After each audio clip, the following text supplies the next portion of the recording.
The British Empire once removed an entire people from their homeland, not because they rebelled, but because they refused to promise they would fight for the crown.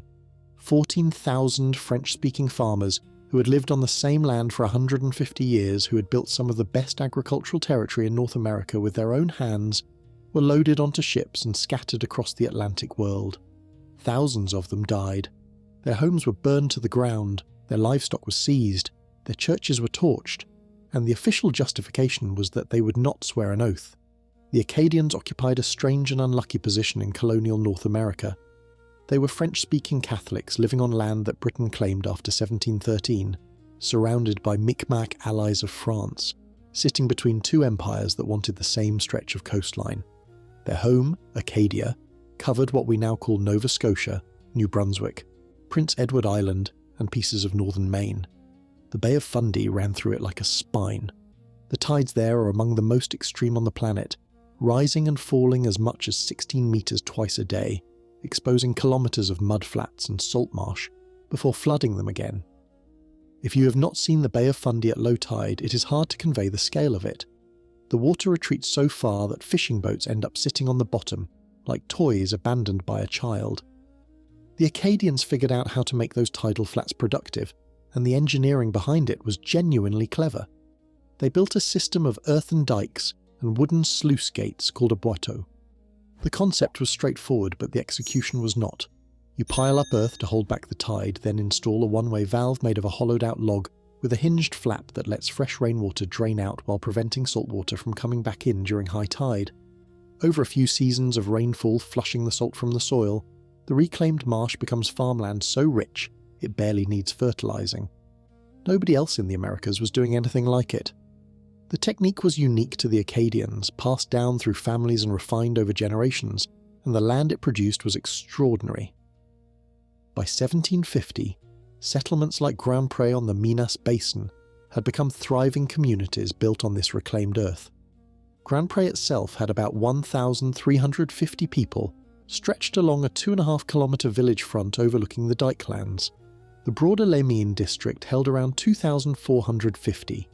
They grew grain, raised cattle, cut hay, and traded surpluses with both New England merchants and the French garrison at Louisbourg on Cape Breton. Communities at Piscicid, near present-day Windsor, Cobequid around Truro, Chignecto at Beaubassin, and Annapolis Royal added thousands more. The total Acadian population across the region was somewhere around 13,000 to 14,000 people on the eve of the deportation. They were not poor, and they were not desperate. They were established, and they were connected. Acadian traders moved agricultural surpluses along coastal routes and river networks, selling grain and livestock to New England merchants and to the French garrison at Louisbourg.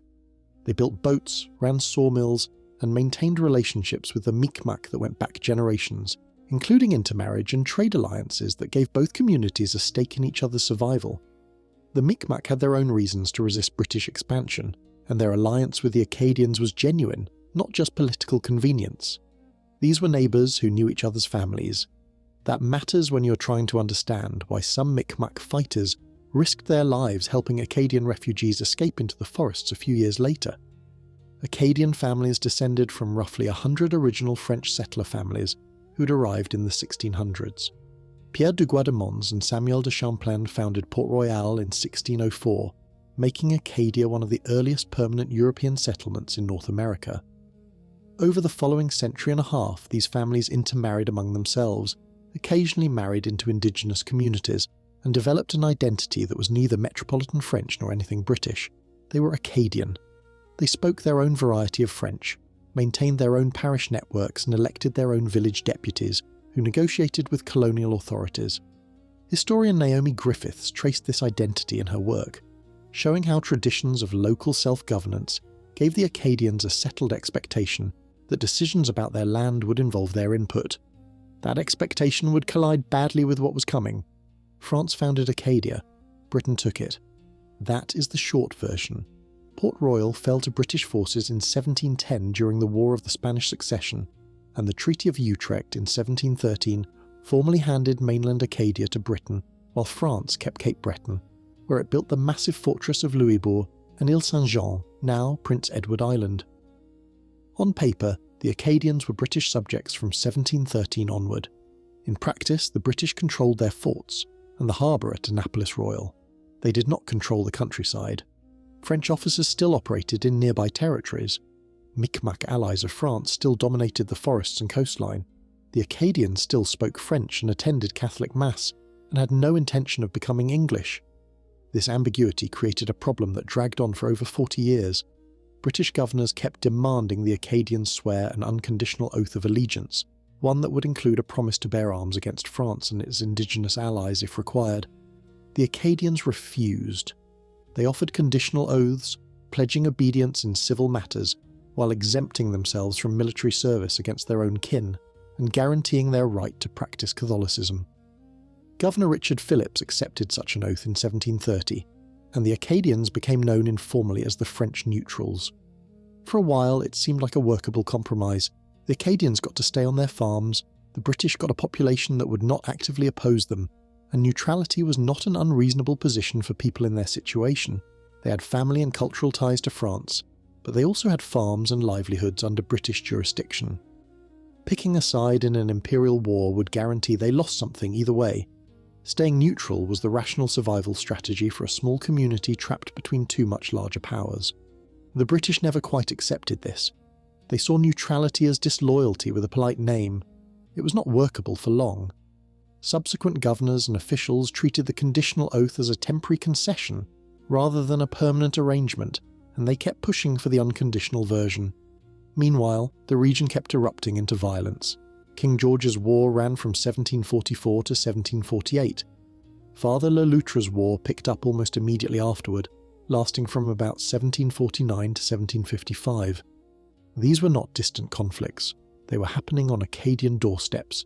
Micmac and Acadian fighters conducted raids on British garrisons and the new Protestant settlement at Dartmouth between 1749 and 1751. The French encouraged Acadians to resettle in French-controlled territory, which the British read as evidence of treachery. Britain founded Halifax in 1749 as a major naval base, a direct response to the insecurity of the region, and built up Fort Lawrence at Beaubassin to face down the nearby French Fort Beauséjour. The Acadian border country was militarised, tense and dangerous, and the Acadians were caught in the middle of it with an unresolved oath controversy hanging over their heads, like an axe that had not yet fallen. There is something worth pausing on here, because the British position was not entirely irrational, even if the response was monstrous. The geography of Acadia really did create a security problem. The river valleys that the Acadians farmed were the same corridors that connected French military positions to each other and to indigenous allies.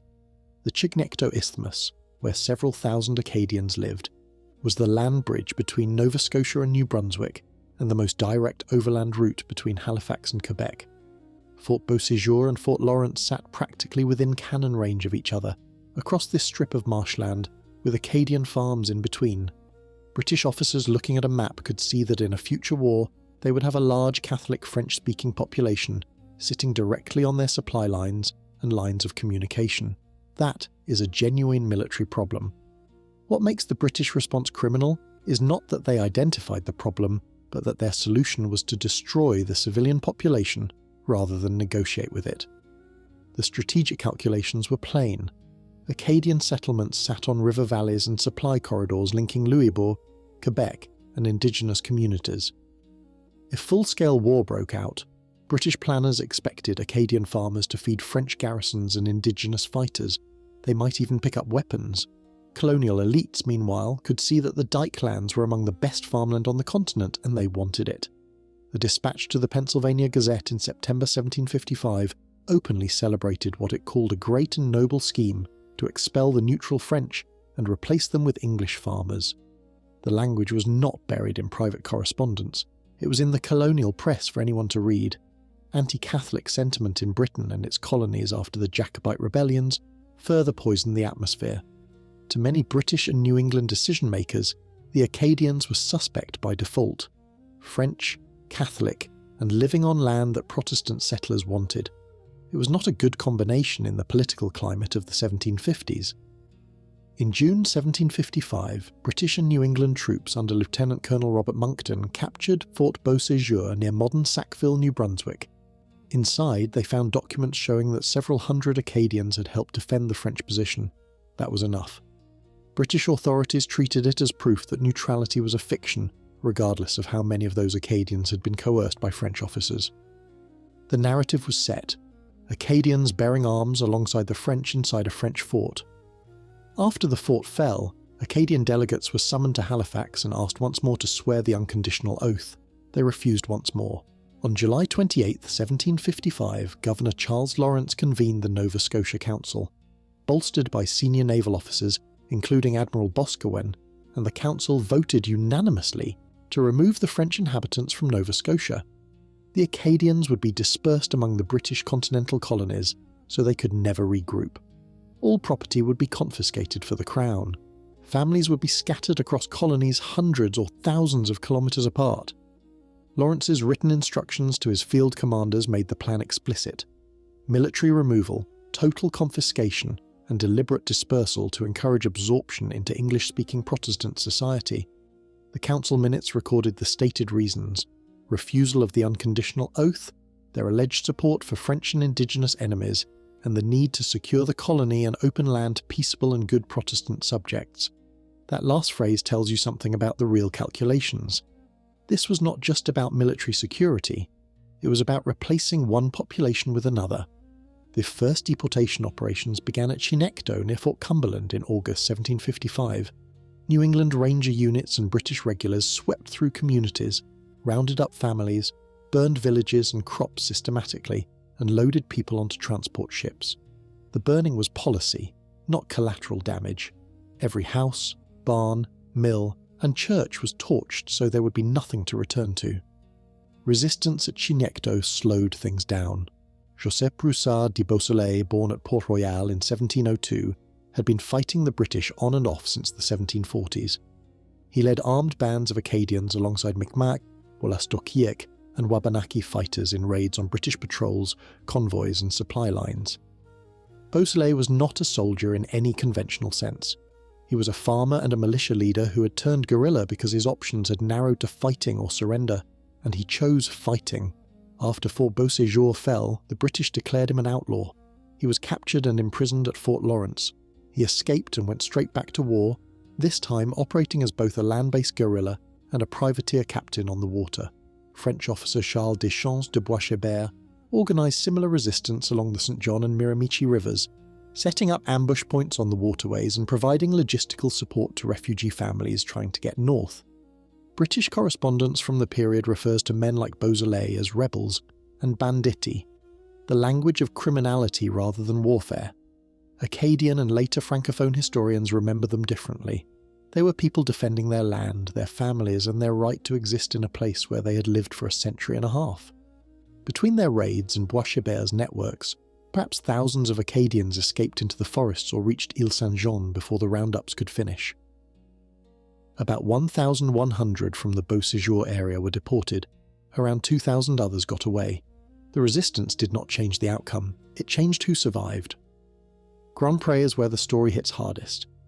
In September 1755, Major John Winslow summoned all Acadian men and boys roughly 10 years of age and older to the parish church of Saint-Charles-de-Mines. They were told a royal proclamation would be read. When they gathered inside, soldiers secured the doors. Winslow informed them that their lands and livestock and goods were forfeit to the Crown, and that they and their families would be removed from the province. There was no hearing, no appeal, no negotiation. They were standing in their own church, the building their families had prayed in for generations, and a New England officer was telling them their world was over. Over the following weeks, approximately 2,200 people from the Les Mines district were forced onto transport ships.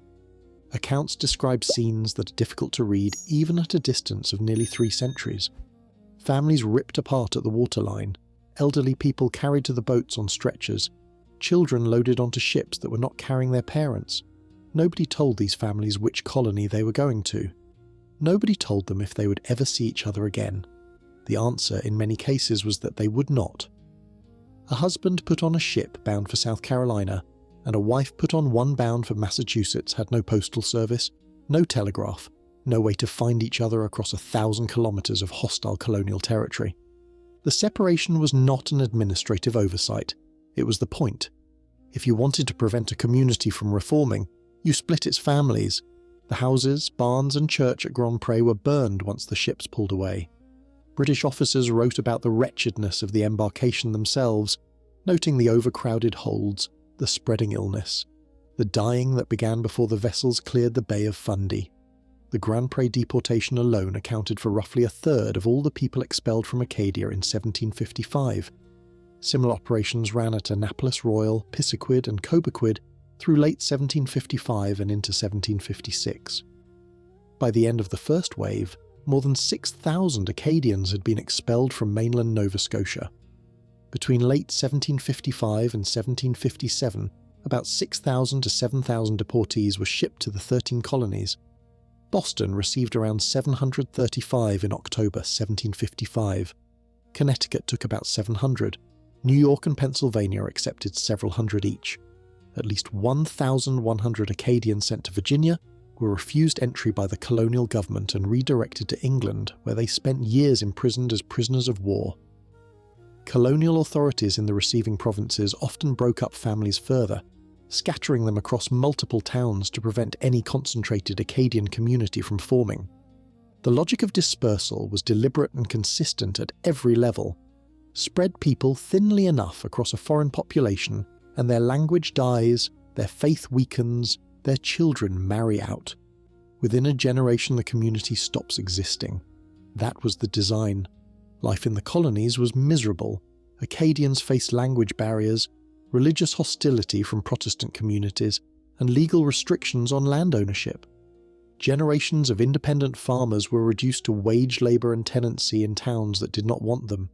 Think about what that means in human terms. A man who had managed 50 acres of reclaimed marshland, who knew how to read the tides and maintain a dike system that his grandfather had built, was now a day labourer in a Connecticut village where people looked at him like a burden dropped on their doorstep. His children were growing up speaking English instead of French. His wife was attending a church that was not hers because there was no Catholic parish within walking distance. The entire structure of Acadian life, the village, the parish, the extended family network, the shared agricultural knowledge, all of it was being deliberately dissolved by distance and isolation. Some families eventually managed to move to Catholic territories, Louisiana or Quebec, but many remained stuck for years in communities where they would never belong.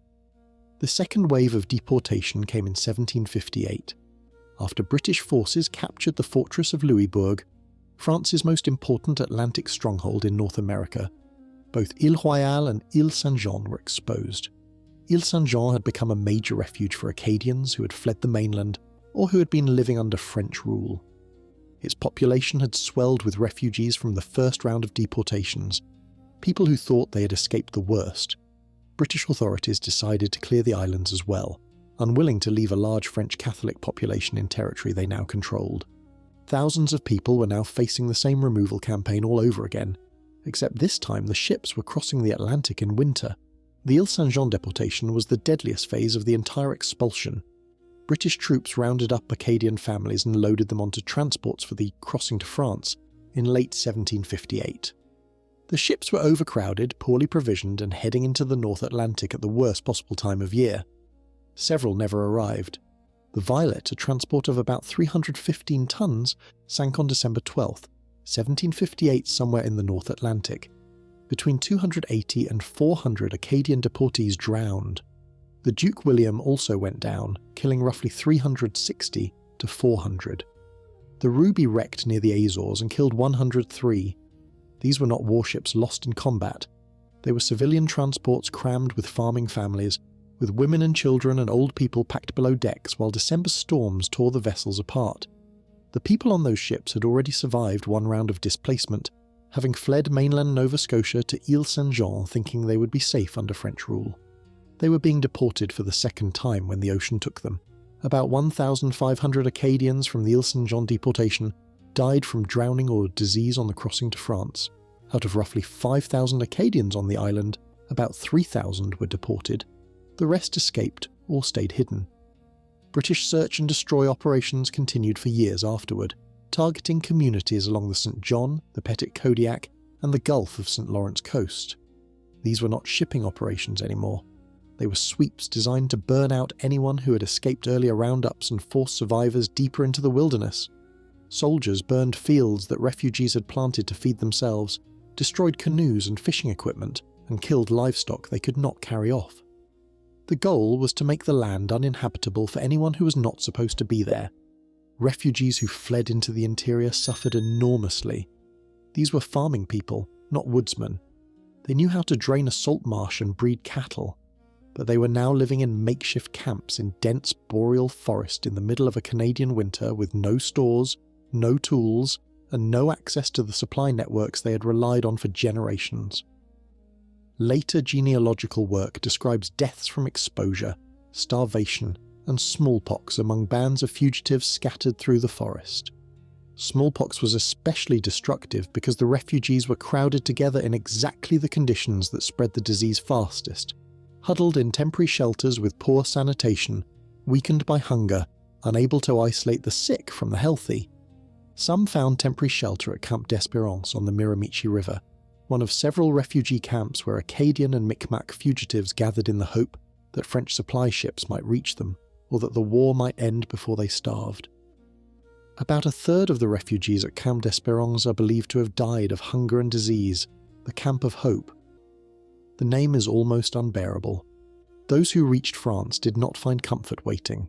Acadian refugees were settled in coastal cities like Saint-Malo, Nantes, Rochefort and Morlaix, in crowded, impoverished quarters where work was scarce. France had not asked for these people.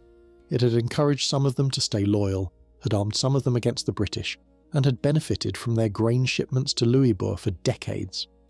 When they arrived at French ports as penniless refugees, the bureaucratic response was grudging at best. The Acadians were subjects of the French crown in a theoretical sense, but they were also strangers who spoke an old-fashioned dialect, had no money, owned nothing, and needed to be housed and fed at public expense.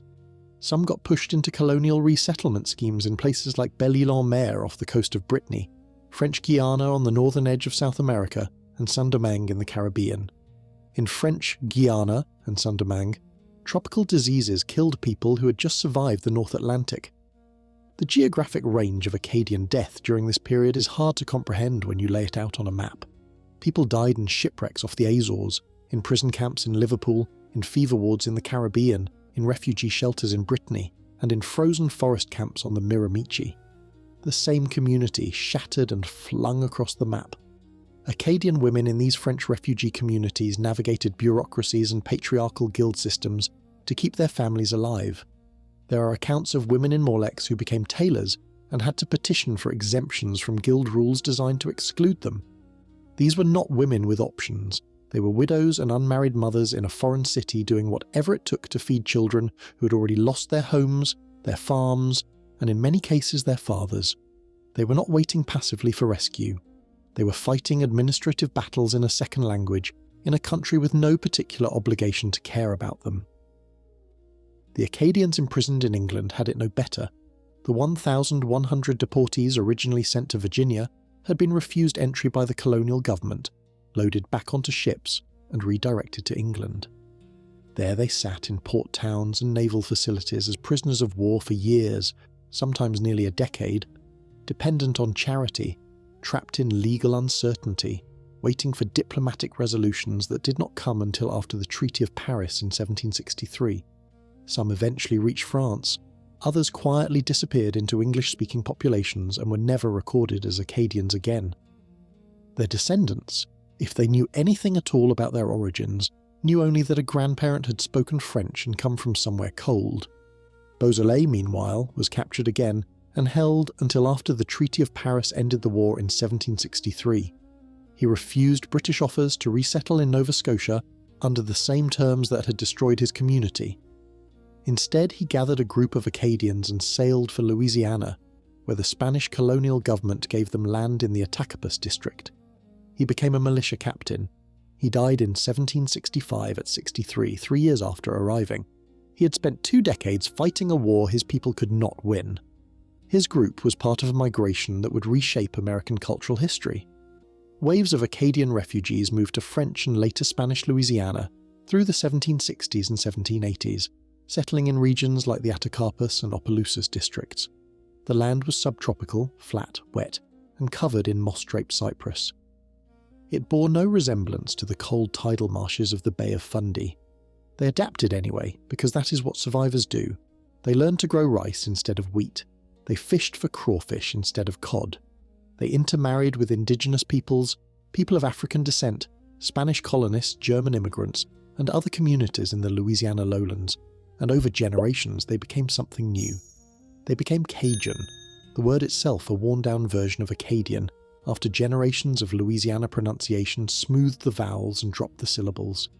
Cajun French, Cajun music, Zydeco, the crawfish boils and dance halls and fiddle competitions of South Louisiana, all of it traces to families who were loaded onto ships at Grand-Pré and Chignecto and told they would never see home again. The Acadiana region, 22 parishes in southern Louisiana officially recognised for their francophone heritage, exists because the British government burned an agricultural community off the shores of the Bay of Fundy in 1755. The connection is direct and documented. You can trace specific family names from Grand-Pré to Breaux Bridge. After the Treaty of Paris, British authorities gradually allowed some Acadians to return to Nova Scotia and New Brunswick, on the condition that they swear the unconditional oath and accept marginal land nobody else had claimed. The irony of this should not be lost. The oath they were now willing to take, under duress and after a decade of suffering, was the same oath they had refused in 1755. They took it because they had nothing left. The Dykelands were gone. New England planters had already been settled on the farmland that Acadian families had spent over a century building. Later, Loyalists fleeing the American Revolution took more territory. Returning Acadians were pushed to the rocky coasts of northern New Brunswick, parts of eastern Nova Scotia, and western Prince Edward Island. The best agricultural land their ancestors had created with those Aboiteaux now belonged to people who had no idea how to maintain them, and in many cases the dikes deteriorated and the salt marsh reclaimed what the Acadians had taken from the sea. A 1764 census recorded about 2,600 Acadians remaining in Nova Scotia, a thin remnant of a population that had numbered over 10,000 less than a decade before. Of the estimated 14,100 Acadians in the core region, about 11,500 were deported. The death toll is uncertain. John MacFaragher suggested as many as 10,000 died from the deportations and their aftermath. Other estimates settle around 5,000, while acknowledging the gaps in the record. Everyone agrees that the expulsions destroyed most pre-1755 Acadian communities, killed a substantial share of the population, and scattered the survivors across 3 continents. What to call it is still debated. Modern historians widely describe the Grand Derangement as ethnic cleansing. New Brunswick's heritage materials call it cultural genocide, meaning the deliberate destruction of a group's language, culture, and social fabric through forced dispersal into a dominant society. Whether it meets the stricter legal standard of genocide, requiring demonstrable intent to destroy a group in whole or in part, is argued both ways. Faragher and some Francophone scholars stress the ethnic targeting and the scale of destruction. The British specifically targeted French-speaking Catholics, burned their communities to prevent return, separated families to prevent cultural reproduction, and created conditions that killed thousands. Others point out that British intent centred on removal and forced assimilation rather than physical extermination, which would place the event closer to ethnic cleansing than genocide under the definitions established by the 1948 Convention. Geoffrey Plank's work on British campaigns in the region traces how policy evolved over decades from ideas about resettlement or gradual assimilation toward violent exclusion, suggesting that the final form of the deportation was not a single premeditated plan but an escalation shaped by war, fear, and opportunity. The legal distinction matters in courtrooms and academic conferences. It probably mattered less to the family separated on the dock at Grand-Pré who spent the rest of their lives looking for each other. Longfellow's 1847 poem Evangeline brought the Acadian story to the English-speaking world through a fictional romance of lovers separated by the deportation. The poem was historically loose in its details, getting geography wrong and compressing timelines in ways that would irritate anyone who cared about accuracy. But it was emotionally devastating, and it reached an enormous audience. It fixed Grand-Pré in the popular imagination as a landscape of pastoral innocence destroyed by imperial cruelty.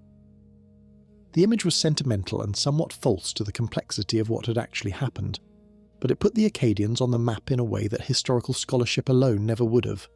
From the late 1800s, Acadian organisations and clergy built on that emotional foundation. They erected monuments and a memorial church at Grand-Pré, and placed a statue of the fictional Evangeline at the site, turning a real place of deportation into a symbol of collective memory and cultural survival. In 2012, the Grand-Pré landscape was inscribed on the UNESCO World Heritage List, recognised both for the achievement of the Acadian diking system and as a memorial to the deportation. The deportation cross still marks the approximate spot where the ships were loaded. In 2003, Queen Elizabeth II issued a royal proclamation designating 28th July as a day of commemoration of the Great Upheaval, acknowledging the suffering while stopping short of a full apology or reparations. Some Acadian activists noted the distance between expressing regret and accepting responsibility for what was done. By 1871, about 77,740 people of Acadian descent lived in Nova Scotia and New Brunswick alone.